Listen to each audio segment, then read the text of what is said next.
Hey everybody, hey everyone, this is Mike with another video. I say another, that's weird because I haven't done one in a while. I think the last one was about the Savage Bestiary Reforged. That was several months ago, talking about the Kickstarter for that publication, which came through with flying colors, so that's great. Otherwise, the last time I did a video about tabletop role playing or whatever, it's probably close to a year, I don't know, maybe 10 months. I think it was about game mastering. I had a 2 or 3 part series about game mastering. So, again, I'm Mike Yao. I've been game mastering, game tabletop role playing since 1979. I know, ancient. Back in the old D&D days. And I'm a professional actor as well, and I'm a dabbling game designer. So I guess semi-professional game designer. That was my last game, Savage Kingdoms, or current game, Savage Kingdoms, and now we're in the Savage Kingdoms Reforged, which is kind of like a 1.5 edition. That was that lovely book right there. It's really thick, 474 pages, really cool, full color. Anyway, but that's not what this video is directly about. This video is about character building. So I did several videos about game mastering, and there's a lot of stuff already out there in YouTube land. That's great, awesome, probably much better than what I can do or what I'm doing. However, I feel like there's a few little things I can add. Maybe there's even a few little niche things that haven't really been spoken about, and maybe I can touch on those. And we'll see. If anything, I'll just add to the thought pool, and yeah, we'll just all be the happier for it, hopefully. So these are 5 basic things to help to create a character. Some people occasionally struggle, and I'll be speaking as an actor as well as a tabletop role player, because the two are probably closer than people think. And in some ways, they're actually really far apart, but in many ways, the more fairly obvious ways, they're pretty similar. But yeah, character building is a thing that not only tabletop role players, but even actors, particularly amateur actors, but even professional actors have been doing it a while. Sometimes you struggle with certain characters, particularly when it connects to the story or with how the director wants you to portray it. It may not exactly be what you think, or sometimes you may not really have much of an idea in the first place. So, but for tabletop role playing, and some of this again might be for acting too, if any of you dabble in stage and film and television like myself. There might be some good tips. So number one is archetypes or archetypes.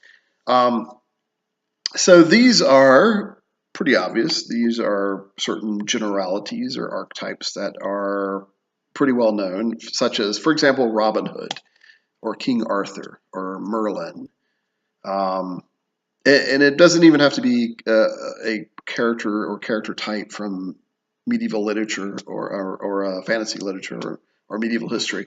It can be from a totally different genre and just kind of extracted into whatever genre you're setting the game setting is in. So I'm presuming medieval fantasy here, but it could also be science fiction. It could be a Western. It could be Napoleonic. It could be World War II, whatever. Because, in general, humankind has not, in essence, we have not changed very little over the last thousands of years, particularly physically, because evolution is a very slow process. But even mentally, I know we like to think we're so much more advanced and above like our ancestors but in some ways, yeah. But in some ways, maybe not so much, or maybe not as much, nearly as all as we think. So, in essence, humankind has been the same. I mean, we've always wanted happiness. We've always wanted to protect our family. We've always wanted to gain. We've always, in general, wanted to help others.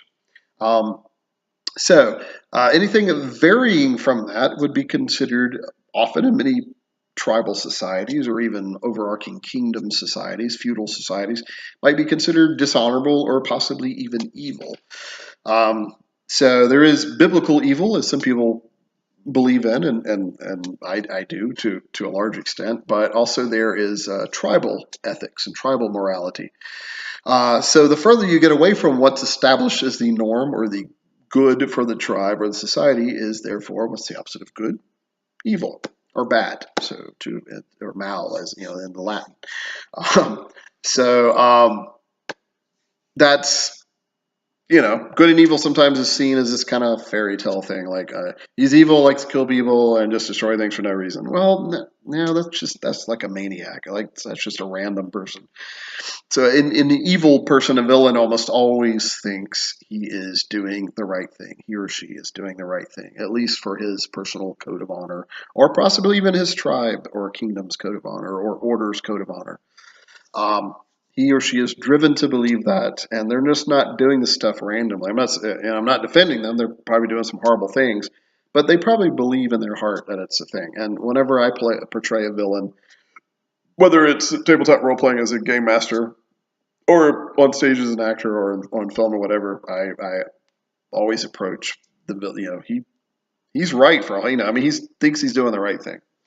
And maybe there's an arc later on where he figures out he's not, and maybe he's redeemed, or maybe he's killed, or maybe he just sticks to his guns all the way to the end, and whatever happens, happens. And that's what creates stories. That's what creates conflicts and narrative and overall fun and enjoyment for either reading a book, watching something on stage, on film, or at the gaming table.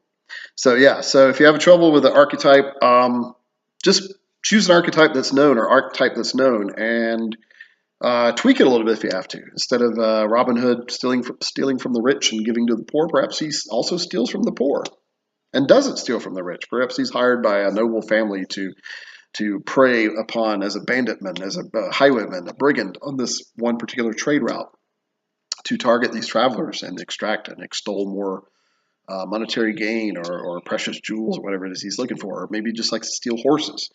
Maybe this local noble needs more horses for an oncoming campaign, a war that he wants to fund. Excuse me. So yeah, tweak it. So instead of King Arthur, use King Arthur as a standard generality. Then maybe instead of a sword named Excalibur, maybe it's a great spear or it's a battle axe etched in runes. Maybe it's just a dagger. And maybe there's not even an heirloom weapon or magical weapon. It could be maybe he has a sidekick animal companion that's notable. Maybe it was even someone cursed to take shapeshifted into this form of a bear or a wolf, like it was actually a person, and they're stuck from by some ancient curse to take that form. All kinds of ideas. So in fact, you could combine archetype. Okay, I'm going to be a mix of King Arthur and Merlin, or something like that. And just tweak various things about the character so that it's not obvious that you're Robin Hood or that you're King Arthur or that you're Merlin or whatever the archetype is. So just tweak it a little bit, yeah. And also to that end, don't go. Just advice. I mean, maybe you might get away with it, but don't go too overboard with it. Because if you go too overboard and you start sprinkling and throwing spaghetti on the wall, as we say, and see what sticks, sometimes that can be silly, and in some campaigns and settings, that's fine. I particularly run a fairly dark, gritty. Again, this is my game, Savage Kingdoms. Shameful plug. That's grittier, dark fantasy, and there's other settings that are just like, not just like it, but they're just as dark, if not darker. And then there's light, whimsical systems. A lot of D&D worlds are kind of somewhat whimsical in the medium, or kind of in the medium ground. Dungeons and Dragons. There's a few that can be dark, but it doesn't really lend itself that way as well mechanically. But anyway, point being, so create a character that fits the setting. Not only does it pay honor and homages the game master's design, his setting, his world, connect to it, make it resonate, but also thematically stay within that. Don't design a silly character for a Conan setting or Savage Kingdoms or Shadows of I just lost the name of it. Sorry if anybody from that company's watching. Great game. Anyway, or if it's something like that, don't maybe make the brooding, super serious guy for like a higher fantasy, like a not necessarily like silly game, but just more lighter and comedic. So attach, try to connect with the setting, with your character type, and also connect thematically with it. And then one last thing on that before I move on to the second thing. Don't write yourself out of the campaign, and what that means is And there's really two ways you can do that. So if you're writing backstory for your character, it's great that you want to get somewhat detailed. My advice is not to be super detailed, just like as a game master, never be too over prepared, but prepared enough. So in other words, as a character, you want to get enough of a springboard, and this is an actor too. Like there's some actors that will, and it's usually more beginning actors that will do all this whole backstory in your head and all this whole thing, and that's wonderful. But in the end, you really there's an old saying, there's three things that you pull from, and that's not necessarily true. Sometimes there's five or eight or whatever. But what I guess what I'm trying to say is that it's all in the text. The script has everything that you need as an actor for the most part, and then you can add maybe a couple little things on there. But if you all this other stuff, it's not going to read, and if anything, it's going to distract and pull focus from your performance. So same in tabletop role playing. If you got too much going on, it's hard to latch on to something. It's hard to really know what your character is. Now, if that character survives for a while and you enjoy the character, goes on and on, you can start layering. Good example of that is I can't speak well enough of it is the Game of Thrones cable show. Whether you love it or hate it, it's really good about, and of course this is Martin's characters to begin with, which are amazing. Really good about just taking those characters, growing them even more, and almost making them do things that are awesome, that are stretching their character, but never quite or if ever out of character. Like, you see the characters are so well portrayed and the actors know the character so well that they do something and you're like, oh my, what the hell was that? And then you're like, it makes total sense for that character because it was so detailed, it was so laid out in the beginning that you can now spread out and add little nuances to the character. So maybe think about that with tabletop role playing, your player characters. What was the other thing about writing yourself out with backstory? Yeah, also don't do one that puts you in a pigeonhole. I've seen that before. Like this character is so noble and chivalric, and he will not travel anyone who's ever been tainted or has ever been thrown into the dungeon by the local law. In other words, he just will not travel with anyone but with his high code of honor. Exactly the same morals that he has. It's like that's probably not going to happen. You just wrote yourself out of the campaign. So, or he will not travel with any characters that are human or something. And in a humanocentric campaign, that's not going to work. So just don't write yourself out of the campaign. Or he will always travel. He will only travel on camelback. And so now you find yourself in a setting with no camels around. So don't So don't write yourself out of the campaign before it even started. Number 2. Game system itself. So, this is probably a more obvious one, but I wanted to include it because it could still get overlooked. So most game systems, if not all, really, there will be components of the game system that lend itself to character creation. I mean, and that's almost every book or rule book has a chapter that says character creation or whatever, to that degree. And so what I'm trying to say is that, but sometimes we look at game mechanics as blah, and then or crunch, as some people say, and then fluff or background is that. It's like, well, really, yeah, they're here, but they should be doing this. They should be. That was crude. Connecting. So one begats the other. In other words, one is coupled or married to the other.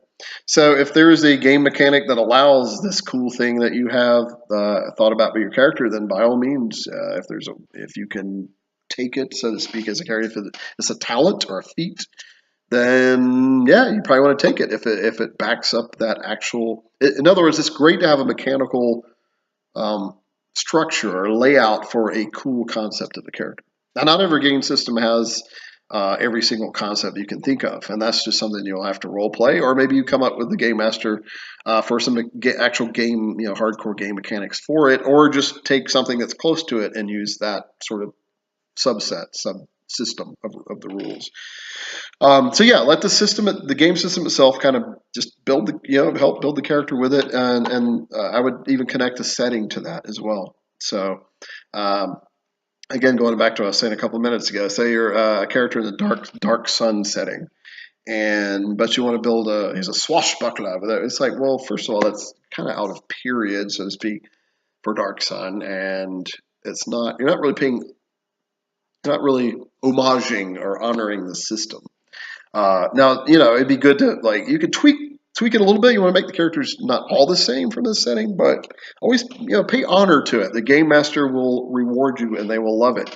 Particularly if it's the game master's own system, and read up enough on it, ask enough questions to connect your goals and your traits and your basically in your character background and hopefully foreground, for story that will be coming up to the setting.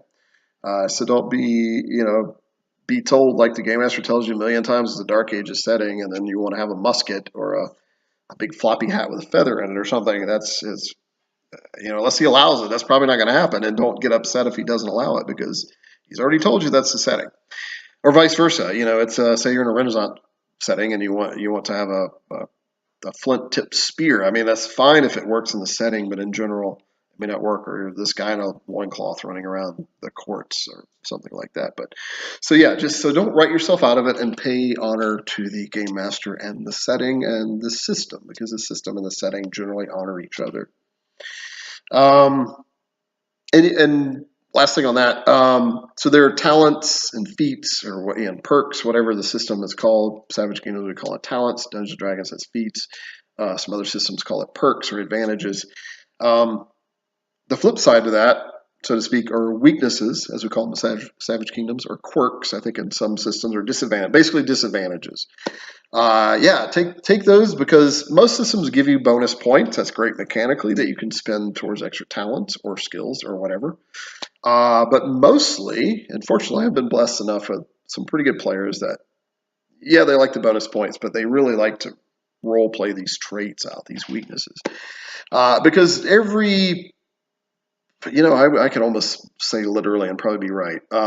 Every character from fantasy literature or medieval or history has a flaw. I don't care how great the hero, how awesome he has the flaw. It just makes him far more interesting. If it's a supposed perfect person, A, I'm calling BS, and B, that's probably not true. I mean, that's somebody hiding something probably. So don't overlook, even if it's a system that doesn't give you a mechanical benefit.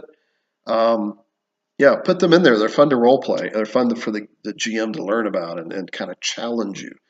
So try not to look at it like, I've left this open for the game master to exploit or my party members to exploit.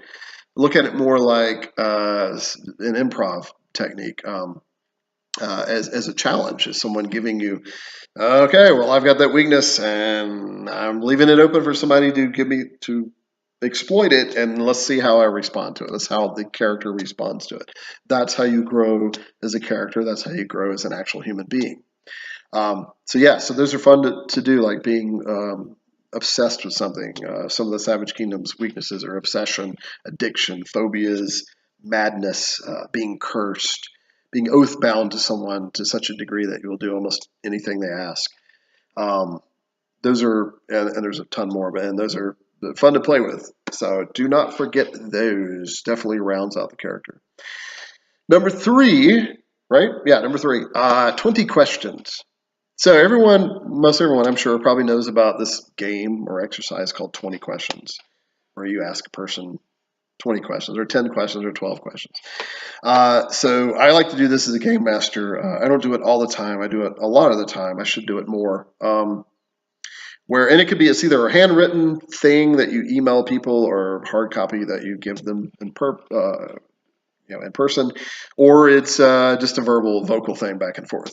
But basically, the game master asks the player, and therefore his character in general, various questions. And some could be obvious, like how did you come by your occupation or your class or your life path or whatever. And then others, which are my favorite ones usually, are like, what's the character's favorite color? What's his or her favorite food? Does the character drink to inebriation a lot, or does he, just drink socially? What's his favorite, what textures does he like to wear as clothing goes? I mean, it can be as deep and somewhat silly as that. Another thing I like to do when I teach young actors, like kids, is there's a exercise where you pretend that you're an animal during the scene. Like, I want you to be a lion in the scene, or a lamb, and you deliver your lines as that lion, or as a wee mouse, whatever. And it doesn't mean you're literally that creature. It's just that is what is in your head when you're delivering these lines, and even with your body movement. And in some cases, it could literally be a lion speaking or whatever. So that's another good question. What if your character was any sort of animal? What would it be? And it's nice to hear if they're predatory or prey. It's interesting to see. Mine's a lion, mine's a bear, mine's a weasel, mine's a dolphin. Whatever. It's just something to keep you in mind because maybe that's how you deliver your lines as an actor, or as you improv your lines as a improv actor or as a tabletop role player. So yeah, some questions to think about. So yeah, that's really good. That really tends to round out a character. If you really want to get just moderate to even advanced detail with your character, do the 20 questions things. And again, it doesn't have to be 20. I usually just do 10 or 12. Maybe find out what the character's goals are, what their motivations. Speak into goals. Come up with some interesting goals. Too often, it's almost a running joke in role playing hobby that my entire tribe is slaughtered by orcs, and now I seek them every night in the dark, hunt them down. It's great, but we've heard it 984 times. So try to come up with something a little different, and again, maybe connect it more deeply to the setting. Instead of orcs, ask the GM what's sort of a marauding sort of race or tribe. Oh, it's the Kimrethi, it's the Druithi, or whatever. Oh yeah, I want to be. Maybe they, got rid of my tribe, or even better, because that's another, sort of trope. Something totally different. My goal is to ride a dragon, even if it's for 30 seconds. I want to ride a werem, a dragon, or it's to train wolves for the Baron's army, or to be married, to marry up. Do some actual more medieval goals. I want to increase my status through marriage. I want to have children, so I have an heir. Do some cool stuff like that. There's some really great opportunities out there. Yes. So 20 questions. So number 4, catchphrases or vocality. That of course. So those first 3 things I went through are more interior, as we call in acting. Well, everybody uses that word, but what I'm saying is that character building and more advanced acting or intermediate acting is really from the inside out. A lot of new actors, and this happens probably with role players too, because again, they're kind of related, is that people tend to build exterior characters. Like, my character's going to have this weird twerk, and it's like, well, okay, why? I mean, the lines you're delivering have nothing to do with it, or the story you're in has nothing to do with it. So, meaning precisely that. So don't do something that connects with the character, with his goals, and with the setting. And if you can't do accents or dialects, if you can't do accents or dialects, whatever, then come up with a way of speaking. Perhaps he takes long pauses on occasion and looks pensive, or looks into the middle distant. Or perhaps the voice is very deep, like this. It's just your regular voice, almost like Batman. Or it's very high. Yeah, but of course, if you're playing a young boy, or it's very innocent, or if you're a male trying to play a woman, and you don't want to make it silly and comical, but bring the voice up some, and especially if it's an innocent, it's full of wonder and questions, and they want to learn. And if it seems silly, you stay in the character. This is called commitment. This is one of the C's of acting, of performing. So it might seem silly at first, but as long as you commit to the role, to what you're doing, you will be respected, and the audience will reward you, and they will at least respect you for your attempt. So yeah, or if you can do the great accents, do that, of course, now. Or whatever the accent is, just bring it up. And then in my setting, there are pretty specific accents in various cultures. So that's something else. Like if you want to do Russian accent, make sure it's from Moldavia in my setting, or some other Russian, Romanian, Slavic sort of setting, or ask the GM if it's maybe have a good reason. Well, he lived there for 10 years, so he picked up this accent. So again, it's all about resonance and connecting with the setting. So yeah, if you can't do dialects or accents, then come up with a interesting way of speaking. Or catchphrases is really good. And I would do more than one. Like if you do the same catchphrase all the time, which I've done before, kind of gets annoying. So maybe start with one, and then maybe he or she starts saying a second one.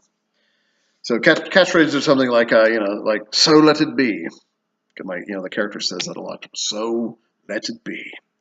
So it begins, or laugh. It doesn't laugh at the laughs a lot or something like that. But again, don't too much because it's kind of annoying and it pulls focus and distracts and kind of pulls. Again, this is a stage thing. Say if you're on stage and you're in the background of the scene and you're doing this whole silly thing while the main action's going on. Most directors are going to be like, no, don't, unless it's a complete farce and you're supposed to be doing that like specifically for a reason, don't do that. So the same with the role-playing table. So if you got quirks and mannerisms with your character, that's great. Be in the moment with them, commit to them, but don't overdo it. It gets kind of annoying and it takes away gaming time, valuable gaming time, especially as we get older. So that's catchphrases and vocality. So now we're on some exterior things. So once you layer on the interior of the character, what he's about, what he believes in, then you can start layering on the exterior of the character. So number 5, the last thing, this is kind of weird, is almost like a bonus one. It's not really weird, it's kind of awesome. Improv scene work. So a lot of us actors will do, especially big thing over the last 20, 30 years in the performance arts industry, is doing a lot of improv work. And a lot of this involves scene work and character work.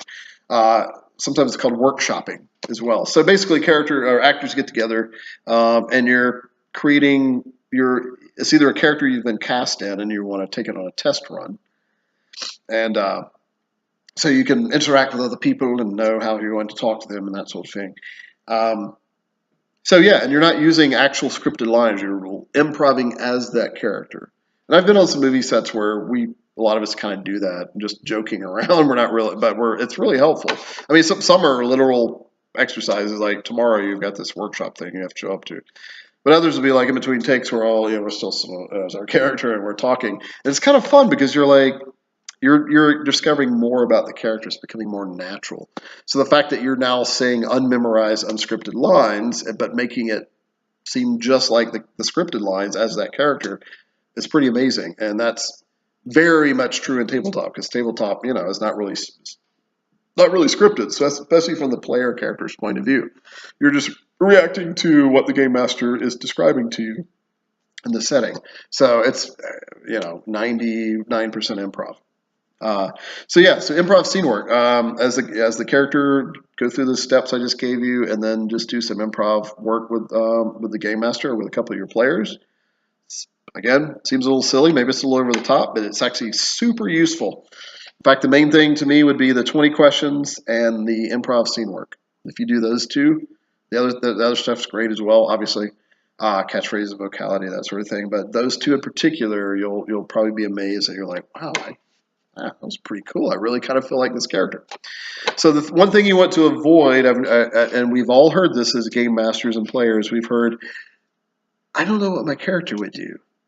And then almost the knee-jerk reaction is like, oh, well, there's this, you've got these abilities that you could do. And that's great because you're showing them mechanically. But what the real disconnect is there is they don't know what to do because they don't know about their character enough. They haven't developed the character. I have a saying, and that's not necessarily entirely true, but I have a kind of a saying that if you know about your character well enough, then you always will know what to do. And that doesn't mean it's always the right thing. Like, oh, well, I could cast a spell, which obviously is the better choice for the situation. But because I know my character, he doesn't like that spell because of this reason. Or I don't think he'll think about that. Maybe I'll have to make a lore skill roll to see if I even know that applies to this situation. Or magical arts roll or arcana or whatever. So if you know the character well enough, and that was, again, I say you will always know what to do. It's not necessarily always. I mean, even the best actors, Meryl Streep or whoever, Tom Hanks, I'm sure they've even had moments where they're like, I'm kind of a little lost about what this character would really do, like how it would react to the situation. Therefore, how would I deliver the line, and what would how do I marry my facial expression to that line or my body movement or so. But I would say if you do all that stuff that I talked about, 95 to 98% of the time you're going to know. And there should be moments where you're not clear, but it should be the character, almost, character's not sure what to do, the player should always, most of the time, know that, yep, he's going to retreat here, or he's going to cave in and fall for the bribe, or he's going to do that ritual even though he was told it's dark and dangerous and might summon the wrong creature. So yeah. All right, well, we're at the 30-minute mark, a little bit. I was hoping for 20, 25 minutes anyway. I apologize whenever 30. Thanks for hanging with me. Again, my name is Mike Yao with the Savage Kingdoms role-playing game, Fire and Ahead Productions, also an actor. And I'm trying to grow this channel, so like and subscribe and all that fun stuff, all those random things that you could do. I've kind of ignored this channel that I've only had it for like 3 or 4 years, but I'm trying to build it up not only to kind of make more aware of my product, but I also want to kind of connect more to the YouTube community, the gaming community, and share what I know, as well as because I've enjoyed watching a lot of other people with some great stuff, great wisdom, great advice. And I just like to add my stuff to the general thought pool. So, all right. I appreciate you guys hanging in there. Like, subscribe if you want. Check out Savage Kingdoms Reforged role-playing game system. And I'll talk to you guys soon. Thanks.